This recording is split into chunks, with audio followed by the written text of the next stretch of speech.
Bienvenidos a la segunda temporada de Higiene Nasal 101.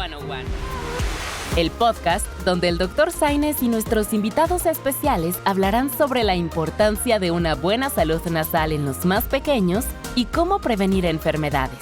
Además, resolverán las dudas más frecuentes sobre la higiene nasal en el ámbito pediátrico. Las opiniones expresadas en los episodios son propias de los profesionales de la salud y no reflejan la opinión de Productos Farmacéuticos S.A.de.C.V. Hola amigos, ¿qué tal? ¿Cómo están? Muy buen día. Pues bueno, soy Francisco Javier Sainz Marín, médico otorrinolaringólogo y pues su anfitrión en esta segunda serie de podcast que hemos titulado Higiene Nasal 101. Y pues bueno, nos hemos visto ya en otros capítulos previos y hemos platicado sobre la importancia que tiene pues mantener una adecuada higiene nasal, sobre todo pues considerando que vivimos en una ciudad relativamente contaminada, con todos los cambios de clima que hemos mencionado. Hemos visto también ya todo lo que tiene que ver con la parte de las infecciones, con la parte de la alergia. Pero, pues bueno, una parte importante del sistema respiratorio, pues no es solamente la nariz, ¿no? Lo que conocemos como vía aérea respiratoria superior, lo hacemos de una manera, pues vamos a llamarlo así, técnica, para facilitar el estudio de estas estructuras, pero realmente la vía respiratoria es una misma. Empieza en la punta de la nariz y termina en la punta del pulmón. Y muchas de las alteraciones que suceden en la nariz tienen un impacto directo sobre el funcionamiento de los bronquios y de los pulmones.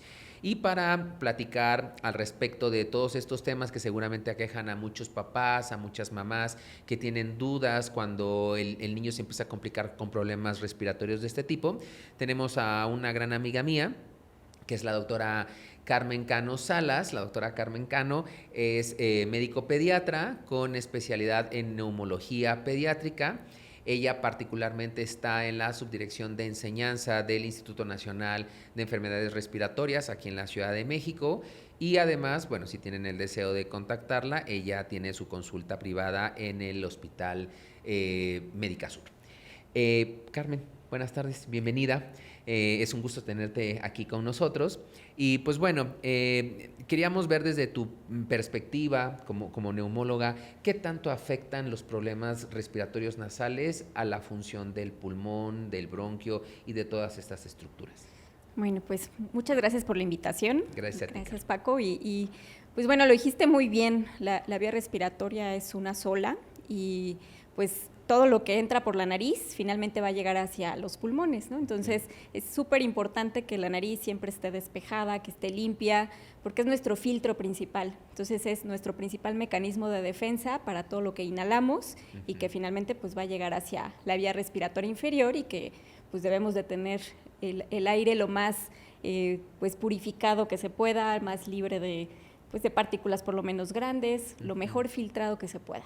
Claro. Ahora, en tu experiencia, bueno, o sea, sabemos que efectivamente tiene una relación directa, pero ¿qué tan frecuente es que tú veas pacientes con procesos bronquiales o pulmonares, pero que de forma simultánea tengan un problema a nivel nasal? Pues es muy, muy frecuente, o sea, enfermedades agudas, desde infecciones respiratorias que pueden afectar nariz, la garganta, pero también esas infecciones pueden irse hacia la vía aérea inferior, ¿no? Y ocasionar problemas mayores como una bronquitis, una bronquiolitis, una neumonía incluso, ¿no? Entonces, está muy ligado muchas veces a que, pues bueno, tengamos un buen control de la nariz, ¿no? Un buen tratamiento nasal y que no tengamos una complicación muchas veces. Digo, finalmente para tener una infección grave como una neumonía, pues no nada más influye el germen que la causa, sino también las condiciones del paciente, ¿no? De la persona. Entonces, mientras mejores estemos en cuanto a sistema inmunológico, mejores condiciones, pues vamos a tener menos riesgo de tener alguna complicación.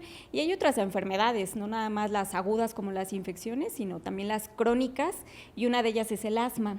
En los niños es la principal enfermedad respiratoria crónica, y entonces está muy ligada a la nariz también con el problema del asma, sobre todo en la población pediátrica. Entonces, pues hay una liga que no se puede disolver. Se puede romper, ¿no? Por ahí, bueno, hay algunos artículos publicados donde dicen que el 80% de las crisis asmáticas pueden ser generadas por un problema rinítico, ¿no? y que el 80% de los pacientes con asma o que están diagnosticados con asma tienen también asociado algún componente de rinitis alérgica. Y eso pues evidentemente nos lleva a la conclusión de que los ataques de rinitis alérgica pueden derivarse en un proceso asmático. Sí, o sea, en los cuadros agudos del asma, pues hablamos de dos principales causas o las más importantes. Una es que el paciente con asma no tenga un tratamiento para el asma, claro, y estos medicamentos son medicamentos inhalados, habitualmente se llaman esteroides inhalados. Y la otra causa son las infecciones respiratorias. Claro. Entonces, sobre todo las infecciones virales, ¿no? Que es lo que vivimos en la época de invierno. Y viene también la parte, por ejemplo, de exposición, ¿no? Si eres alérgico y te expones a algún agente pues del ambiente, puedes tener una crisis de asma. En contaminación también es otro de los factores importantes para tener una crisis de asma.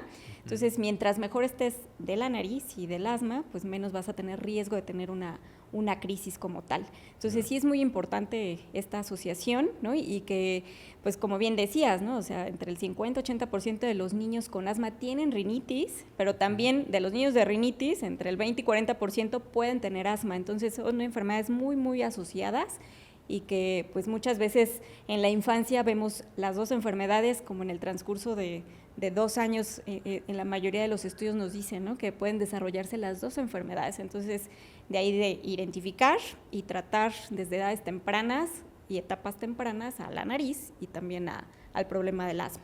Claro. Ahora, has mencionado varias cosas que vamos a ir desmenuzando un poquito con nuestra audiencia. Y bueno, de todo lo que acabas de mencionar, me voy a quedar con 3 puntos que vamos a analizar ahorita. Y el primero es, bueno, 1, contaminación. La nariz, efectivamente, como tú dices, pues es un filtro. Pero, ¿qué pasa cuando este filtro no funciona bien? O cuando a lo mejor puede funcionar muy bien, pero la partícula es muy pequeñita. En este caso, por ejemplo, asociado a contaminación, ¿qué tan frecuente ves procesos bronquiales? Pues sí se ven asociados. En la Ciudad de México, por ejemplo, ¿no? Tenemos como estas 2 temporadas o 2 épocas, ¿no? La fría y la temporada caliente, que es justo en la que estamos. Y que ya se prolongó, además. Exacto. Entonces, en esta época caliente y seca, pues predomina el ozono. Entonces, el ozono es como un irritante para toda la vía respiratoria, desde problemas nasales hasta que te puede ocasionar también una falta de control del asma y llevarte a una crisis de asma. Claro. Y en la época invernal, pues viene esta época fría, ¿no? Que húmeda, y ahí predomina el material particulado. Entonces, este material particulado, pues también es muy importante porque se puede unir a los alergenos. Alergenos, pues que están en el ambiente, ¿no? De pólenes de árboles, de flores, de pastos. Entonces, tiene la capacidad de unirse a esos alergenos y lo hacen una partícula más grande que inhalas y que difícilmente vas a eliminar, ¿no? Digamos fácilmente, y te ocasiona también crisis de asma. Entonces tenemos como esas 2 temporadas y que son de riesgo, ¿no? Por eso, digo, finalmente todos tenemos riesgo en estas épocas en las que la contaminación está muy alta, pero las personas susceptibles, que son aquellas que tienen enfermedades respiratorias principalmente, pues bueno, tienen mayor riesgo, ¿no? De ahí algunas recomendaciones de no hacer actividad física, por ejemplo, ¿no? Cuando estamos en estas temporadas. Aire libre, ¿no? Exactamente. Y justo esto que tú comentas, ¿tú les das alguna recomendación a tus pacientes? Por ejemplo, digo, finalmente sabemos que todo va a entrar por la nariz, pero además de estas cuestiones de hábitos higiénicos en relación a pues no exponerse a cambios de temperatura, a no hacer ejercicio al aire libre o en horas pico, ¿les das tú alguna otra recomendación? No sé, algún producto, alguna medida o algo. Sí, bueno, es muy importante en las personas que tienen rinitis y que tienen asma, pues tener la nariz limpia, ¿no? Entonces, parte del tratamiento, obviamente, pues van a requerir fármacos, pero parte del tratamiento son la higiene nasal, ¿no? Lo que le llamamos lavados nasales. Entonces, es muy importante, aunque el paciente no esté utilizando un medicamento propiamente para el tratamiento de la rinitis, los lavados nasales son indispensables, ¿no? Entonces, pues, por lo menos 2 veces al día tendrán que lavarse la nariz, y en esta temporada en la que igual está la mayor exposición, o hay pacientes que son alérgicos, ¿no? Que ya identifican perfectamente, yo soy alérgico al encino, pues bueno, la polinización es más hacia el invierno, pues esa temporada debe de hacer un poco más frecuente incluso esos lavados nasales, o los que son alérgicos a algún polen en primavera, verano, también lo identificas y pues también haces más frecuente esos lavados, ¿no? O una infección, o sea, ahí por supuesto que el lavado nasal debe ser también más frecuente. Entonces, es parte de lo que hacemos como la higiene y que desde niños chiquitos lo tenemos que hacer, ¿no? Que los vas acostumbrando a que ya es un hábito, ¿no? Así como lavarte los dientes es lavarte la nariz y lo tienen que hacer también de manera pues regular. Claro. No, bueno, son varias cosas las que estás mencionando que todas son muy importantes. Espero que no se me vayan, ¿no? A ver, la primera ahorita que acabas de mencionar es que a veces tienes niños muy pequeñitos. En ellos, ¿cómo les recomiendas tú los lavados nasales? ¿Con perilla, con jeringa, con spray? ¿Cuál es la forma en que tú sugieres o que has visto que tiene un mejor resultado? Bueno, ahí depende mucho de pues la mamá o la abuelita o quien cuide al bebé y que haga así como que esta actividad más regular, ¿no? Porque a veces es la preferencia, o sea, eso lo debes de considerar mucho. Entonces hay pacientes que, bueno, hablando de pacientes al cuidador, ¿no? Del bebé, claro. Me refiero a que pues prefieren una facilidad del spray nasal, ¿no? Entonces, claro. El spray nasal es muy práctico, lo llevas para todos lados. Hay quienes prefieren a lo mejor con solución salina y una jeringa. Llegar en casa, ¿no? Y hacerlo. Exactamente, ¿no? O prepararlo. Entonces, ahí depende mucho de pues la preferencia que tengan. Digo, a mí se me hace muy práctico el spray, ¿no? Porque pues eso, como te digo, lo llevas a todos lados, claro. Y sobre todo cuando están enfermos, pues puedes hacer el lavado donde sea. Y eso facilita mucho. Perillas hay muchos tipos, también depende de cuál se adapte, ¿no? Desde la perilla clásica que nos venden en la farmacia, la azul, la naranja, claro. O ya unas más sofisticadas, ¿no? Que puedes aspirar incluso parte los de moquitos, o sea, ¿no? Depende con lo que te adaptes más, ya como la preferencia de cada paciente. Claro. Ahora, mencionabas tú también un detalle muy importante que está asociado a la contaminación y vamos a pasar también al siguiente tema que son las alergias, ¿no? Que a veces esta convivencia entre el material particulado, bueno, en determinadas temporadas, pues facilita más los procesos de alergia. Tanto en la nariz como en la vía respiratoria inferior, pues bueno, cuando hay un proceso asociado de alergia, hay una hiperproducción de moco, ¿no?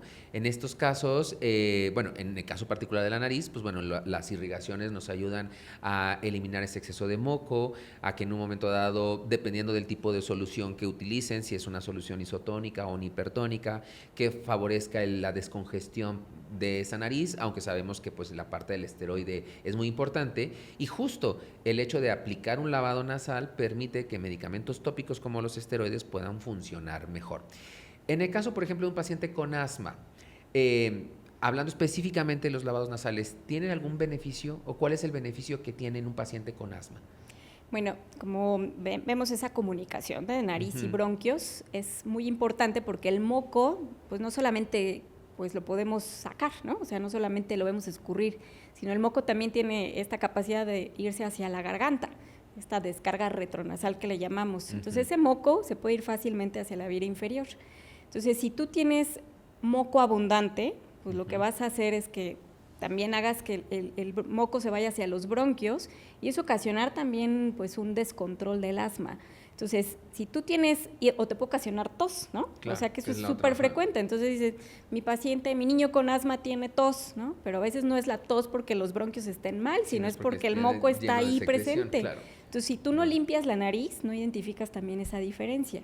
Cuando tiene una infección, pues por supuesto que es mucho mayor, como les decía, esta presencia de moco y más énfasis que tenemos que hacer en limpiar la nariz, ¿no? Entonces, pues no lo podemos como quitar, ¿no? Cuando tienes una infección respiratoria, las soluciones hipertónicas funcionan un poco mejor, por ese periodo en el que está enfermo, pero pues puedes utilizar un agua de mar, ¿no? Para los pacientes así en el día a día, que eso es lo más habitual. Y hay incluso algunas que tienen hasta lubricante, ¿no? Porque también eso vemos, el sangrado nasal, porque la nariz se reseca, ahorita en el calor pues también se reseca la nariz, ¿no? Entonces te ayuda mucho también algunos de estos medicamentos que tienen agua de mar y que tienen algún lubricante, ¿no? Aloe vera, ácido hialurónico.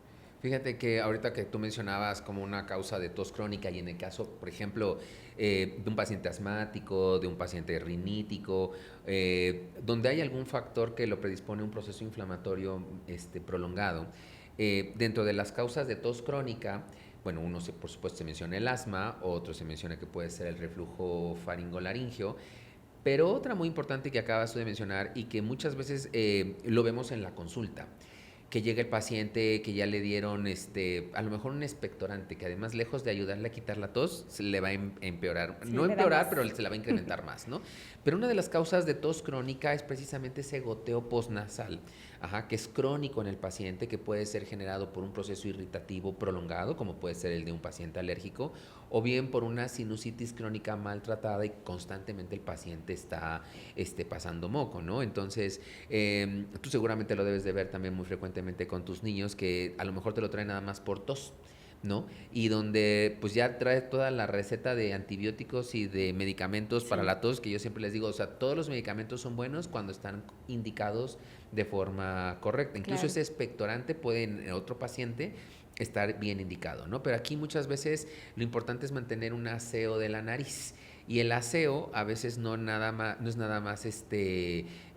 darle o mejor dicho, el manejo de la tos no es nada más darle un antitusivo, sino es mejorar toda esa higiene, sacar ese moco en exceso, y bueno, ahí es donde nos ayudan mucho las irrigaciones nasales, ¿no?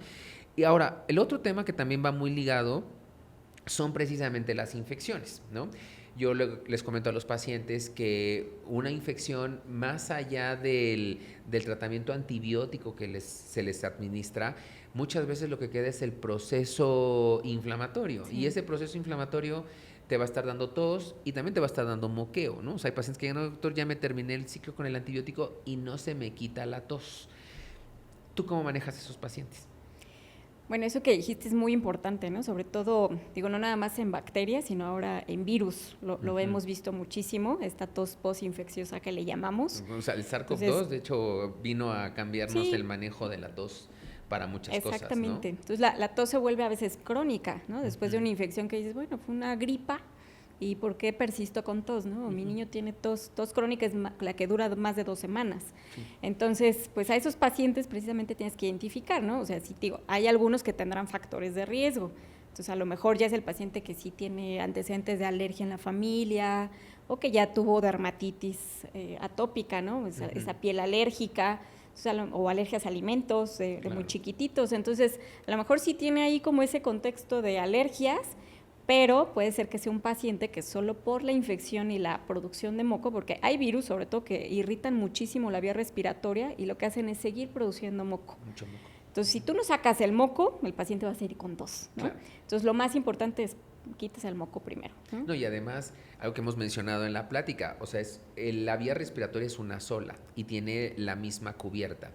Entonces, a veces no es nada más sacar el moco de la nariz, sino que también el resto de la vía va a producir moco. Exacto. Digo, eso ya tiene otros tratamientos que pues no necesariamente se van a corregir con la irrigación nasal, pero que sí es importante considerar porque muchas veces es lo que aqueja al paciente, la tos y la moquera, ¿no? Y muchas veces más allá de darles el mucolítico o el medicamento para la tos, yo siempre les comento a los pacientes, si no controlo el proceso inflamatorio y no controlo la producción de moco, pues le puedo dar 20 frascos de jarabe para la tos y pues no se le va a quitar, ¿no? Sí. Ahora, en este sentido, regresando nuevamente a la parte del aseo de la nariz, ¿qué tanto lo recomiendas? ¿Lo recomiendas nada más durante la crisis? ¿Lo recomiendas? Decías hace unos minutos, ¿no? Pues hay pacientes que tienen, hay plantas que tienen un periodo de polinización más marcado en invierno. Y la verdad es que en las ciudades grandes como la Ciudad de México y otras del país o del mundo, ya vemos pacientes que no responden nada más al tratamiento estacional, ¿no? O tengo pacientes que a lo mejor los tengo viendo ya desde hace 15 años, y que curiosamente en este último año, particularmente este último año, me han dicho, es que doctor, el tratamiento por el cual vengo cada año y que me responde muy bien, esta vez algo pasó y no me responde. Claro. Y a veces uno se pone a ver, bueno, los fármacos siguen teniendo una buena respuesta, pues el paciente tampoco ha desarrollado ninguna otra situación, pero hay algo en el medio ambiente que yo creo que es lo que no está haciendo que el paciente evolucione bien y que lo tengas prácticamente durante todo el año con molestias. En esos pacientes, que seguramente tú también ves, ¿tiene algún beneficio el aseo nasal? Pues sí, o sea, yo de verdad que a todos los pacientes que tengo, o sea, que tienen rinitis, que tienen asma, o sea, el lavado nasal es como parte de su vida, ¿no? De cajón. O sea, lo que cambia, tú lo dijiste hace rato, o sea, si tú le pones el medicamento nasal, el esteroide nasal, que es el tratamiento pues también para la rinitis, Claro. uno de los que utilizamos, ¿no? Si tú le pones el esteroide nasal sin antes lavar la nariz, pues el medicamento se pega en el moco, ¿no? Entonces no funciona. Entonces, si no tienes limpia la nariz, pues no pongas ni siquiera el esteroide, ¿no? Porque Claro. pues, estás gastando a lo loco. Sí, sí, sí. Entonces, por eso es que lo que vas manejando, lo que yo manejo más, o sea, es, pues el paciente, depende de la temporada, va a requerir el esteroide intranasal. No todos lo requieren todo el tiempo. No todos requieren un antihistamínico, ¿no? Claro. Todo el tiempo, pero sí requieren el lavado nasal todo el tiempo. Entonces, es parte de lo que pues yo dejo de verdad, así como de las recomendaciones. Obviamente los pacientes se cansan, ¿no? A veces de lavarse la nariz, el niño ya no quiere, ya pues Sobre ya todo es el niño algo, que es complicado sí, que... pero hay que niños que lo entienden perfecto, ¿no? Sí, y ya no, saben, sí. es parte de mi vida y se lavan la No, nariz, y además ¿no? son niños que, no digo que todos, porque efectivamente si hay un porcentaje de la población que son renuentes, bueno, desde ponerles el spray, ya no se diga hacerle un lavado nasal, que a veces puede ser no invasivo, pero definitivamente no es nada grato, ¿no? Pero, te iba yo a comentar esto porque, por ejemplo, ¿cuánto tiempo tú recomiendas los lavados?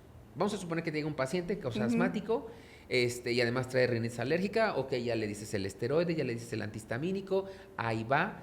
¿Hasta cuándo tú le sugieres los lavados nasales? Pues yo se los dejo, ¿no? Así como parte de su vida Ya, práctico, como diaria. lavarse los dientes, como Exacto, lavarse las como manos. lavarse los dientes, Ajá. pero lo van a suspender, ¿no? En algún punto lo suspenden. Claro. De siguiente consulta, te estás lavando la nariz, ¿no? Claro. No, bueno, hay que lavarse la nariz, dependiendo también cómo está, ¿no? De síntomas, si está bien controlada la nariz, si no tiene tanta producción de moco, bueno, pues les das espacio. Pero Claro. al final es parte del día a día, Del ¿no? día a día. ¿Y hay alguna presentación que utilices más? O sea, me refiero, ¿sugieres que sea mejor una isotónica? Las hipertónicas sabemos que descongestionan muy bien, pero no son productos que podamos utilizar por un largo periodo Exacto. por los efectos que generan resequedad, irritación, sangrado. ¿Tú serías más de la idea de darle algo que pueda utilizar todos los días? Sí, una isotónica es lo mejor como Ajá. para el uso diario, ¿no? Como te decía hace un rato, si tiene una infección, a lo mejor uso una hipertónica en ese periodo, pero regresamos a la isotónica, ¿no? Que Claro. es como lo que pueden utilizar. O sea, yo, por ejemplo, si soy un papá y tengo a mi hijo que veo que se está ahogando, no nada más acá, sino luego con los mocos en la nariz, ¿no? Y ya me dijeron, y necesito algo de primera instancia, es buscar una solución isotónica, ¿no? A lo mejor mañana y noche, digo en la noche para Sí, que pueda respirar exacto. bien, y en la mañana porque pues sabemos que pues todo el flujo de moco se va a ir para atrás de la garganta y pues ahí va a estar todo estancado, entonces pues también en la mañana le ayuda bastante, ¿no? Ahora, ¿tú sugieres alguna presentación o alguna modalidad de irrigación nasal? Es decir, o sea, por ejemplo, tú has visto que les va mejor con un aseo en la perilla, con un spray, ahora con estos nuevos dispositivos que han salido, que tampoco tienen nada de espectacular, o sea, es una botella que viene junto con algún polvo para disolver, pero que además maneja un alto volumen de líquido, a lo mejor no con la presión que trae un spray, pero sobre todo aquí la ventaja es el volumen. ¿Tú has visto que hay alguna mejoría con alguna en particular o sientes que alguna no es como la más ideal para estos pacientes? Bueno, como dices, las de alto volumen, pues no la puedes usar en niños pequeños, ¿no? Bueno, para empezar por la anatomía y es exacto. complicado. Entonces, para ellos lo más fácil es un spray. Ujú. Entonces, y como te decía hace un rato, es muy amigable, ¿no? Lo traes para todos lados, lo echan en la Claro. bolsa a las mamás y es muy fácil que Que lo lo usen. lleven y lo utilicen. Ya los de volumen, pues bueno, funcionan igual cuando tienen infecciones respiratorias, podría ayudarte, pero pues ya pues yo te diría en niños ya escolares, ¿no? Después de los 6, 7 años de edad, adolescentes, ¿no? Que son los que podrían utilizarlo con mayor facilidad, pero la verdad es que para mí es más amigable un spray. Ok. Ahora, hay una enfermedad que, bueno, yo digo que la vemos frecuentemente en la consulta de otorrino, te pregunto yo en la consulta de neumo, hay una patología que se llama síndrome sinobronquial, ¿no? Es ese paciente que a lo mejor no se conoce con antecedente alérgico, no se conoce con el antecedente de asma, debuta con una infección en la nariz que termina siendo una sinusitis y empieza con síntomas bronquiales. En estos casos, ¿tú cómo los manejas? ¿Cómo los detectas? Porque tampoco es un diagnóstico con el cual uno llegue de primera instancia, mi hijo tiene este cuadro, ¿no? Pero son pacientes que están todo el tiempo con el moco y aunque sabemos que el lavado le va a ayudar, pero es una sola parte del tratamiento, o sea, no terminamos de identificar el cuadro. ¿Tú cómo los detectas? ¿O cómo te das cuenta y dices, este niño se me hace que ni siquiera es alérgico y lo que trae es un síndrome sinobronquial? Pues es esta tos que, como bien decías hace un rato, ¿no? La tos en la mañana, la tos matutina, porque pues tuviste la descarga del moco toda la noche, entonces en la mañana tos, ¿no? Y es esa tos irritativa, porque es esa descarga del moco que te pica la garganta, ¿no? Entonces es tos.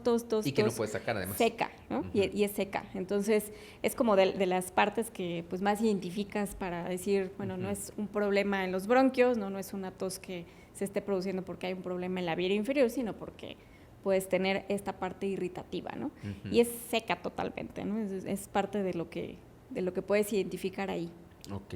Y, por ejemplo, ¿tú en ese tipo de pacientes asocias al lavado nasal algún otro producto? No sé, un mucolítico, un mucocinético, un mucorregulador, que ahora, bueno, ya hay tantas aplicaciones de este tipo de medicamentos, pero algo con el que tú hayas visto que con los lavados nasales pueda ir bien, o a lo mejor ni siquiera es necesario los lavados y con estos productos el paciente tiene, o a lo mejor nada más que el puro lavado es suficiente y no hay necesidad de agregarle algo más. No sé, en tu experiencia, ¿qué has visto? Pues algunos sí, con solo el lavado isotónico, ¿no? Podrían responder bien.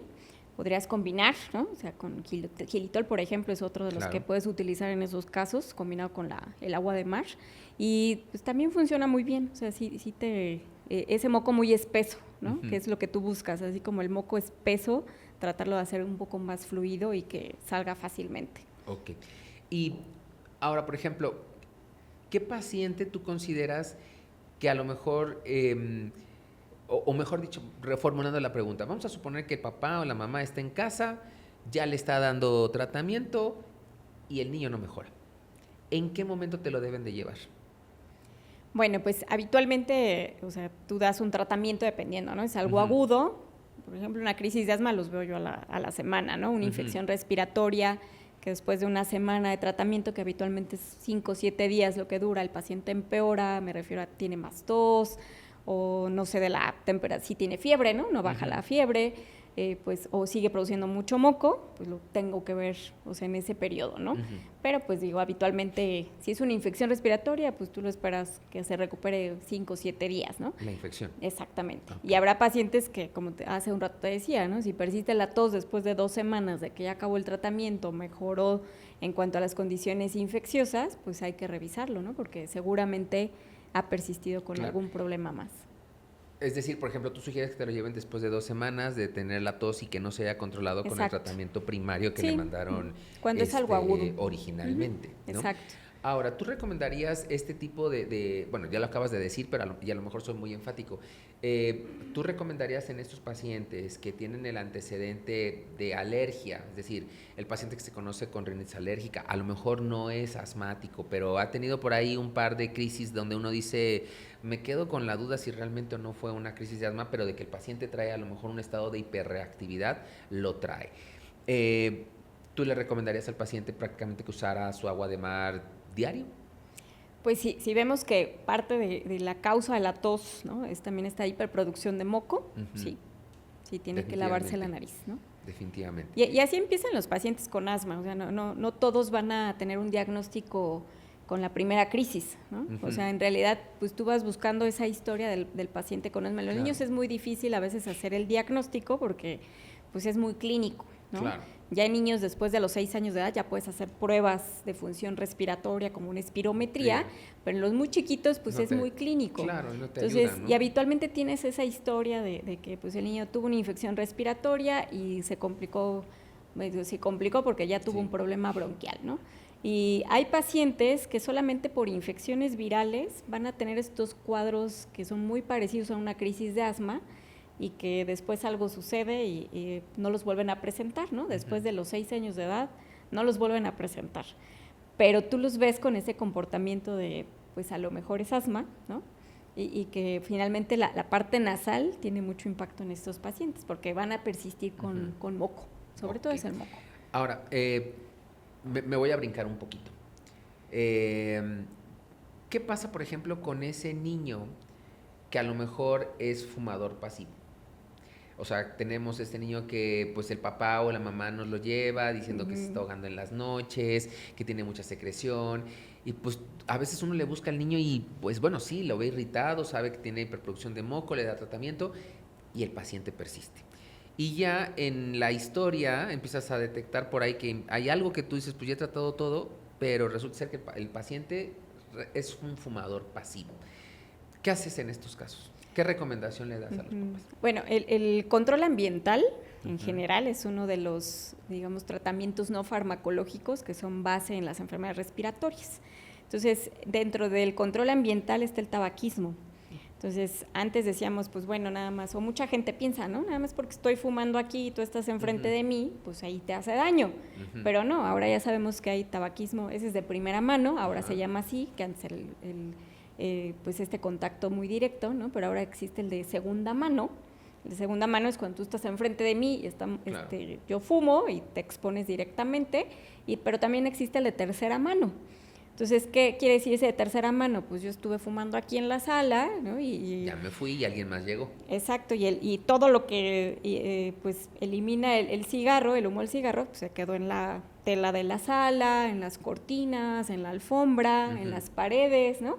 Todo el mundo sabe cuando alguien fumó. No, sí, que claro. pues hueles, ¿no? La ropa se impregna, o sea, y yo estoy junto a ti y estoy respirando eso que se quedó impregnado en tu ropa o en el espacio. Entonces eso es de tercera mano. O a veces dicen, pues sí fumo, pero me salgo a fumar al balcón, ¿no? Que es más o menos lo mismo. Es esta ¿no? tercera mano al final, ¿no? O tiré la colilla y la dejé en el cenicero, pues finalmente tú estás respirando eso que dejó ahí la persona que fuma. Un lavado nasal te ayuda. Sí, o sea, en general parte del control ambiental es parte, eliminarlo, ¿no? Exactamente, pero bueno, pues si no lo puedes eliminar es como el polvo, ¿no? No vas a eliminar el polvo nunca jamás o la cara del polvo. Pero pues si tú tienes estas medidas de, pues me lavo la nariz o como decíamos hace rato en la contaminación, me lavo la nariz o en polinización, que yo sé que soy alérgico, me lavo la nariz, pues eso te va a ayudar al final. Okay. Ahora, vamos a... Esto, aunque el podcast se ha enfocado un poquito más hacia la población pediátrica, pero ahorita me brinca un tema también. Seguramente, y aunque tú eres neumóloga pediatra, no sé si ves pacientes bronquíticos crónicos. Y el paciente bronquítico crónico, bueno, es también una máquina formadora de moco. Para ese paciente que tiene POC, que tiene bronquitis crónica, ¿los lavados nasales le ayudan en algo? Pues sí. ¿O realmente, pues, si los hace o no los hace con su broncodilatador es suficiente? Pues digo, esos pacientes que el principal problema es algo de vía aérea inferior, ¿no? Eso es digamos, otra causa de tener tos o de tener moco. O sea, generalmente esos pacientes con enfermedad pulmonar obstructiva crónica, EPOC, ¿no? Que antes le llamabas mucho enfisema, esos pacientes producen mucho moco, pero es más bronquial, ¿no? Entonces, su causa pues es más en la vía inferior. No ves tanto compromiso nasal. No hay tanto compromiso nasal, pero sin duda pues son pacientes que la principal causa muchas veces es la exposición al humo del cigarro, ¿no? Entonces va de lo mismo, o sea, y hay pacientes que tienen ya diagnóstico de EPOC y que saben que es por fumar y no suspenden el tabaquismo, ¿no? Es muy difícil también, pues es una enfermedad, es una adicción al final. Entonces, pues a ese paciente pues sí, también le ayudaría el lavado nasal, ¿no? O sea, al final cualquier enfermedad respiratoria crónica, pues tiene un beneficio con la limpieza nasal. Ok, bueno, pues la verdad es que es muy interesante todo este tema que tiene la relación entre la nariz y el pulmón. Como comentábamos al principio de la charla, pues son estructuras que están íntimamente relacionadas porque tienen la misma cubierta y muchas veces en situaciones como las reacciones alérgicas, prácticamente lo que inicia en la nariz se comunica al resto de la vía respiratoria. Y pues Carmen, yo te agradezco mucho todos tus comentarios. No sé si tienes algún mensaje para los papás, las mamás, en relación sobre todo a los que tienen algún niño que es asmático o que no saben todavía si es asma o no es asma, o que tienen infecciones aparentemente de vía respiratoria inferior baja. ¿Alguna recomendación para ellos que pudieran seguir?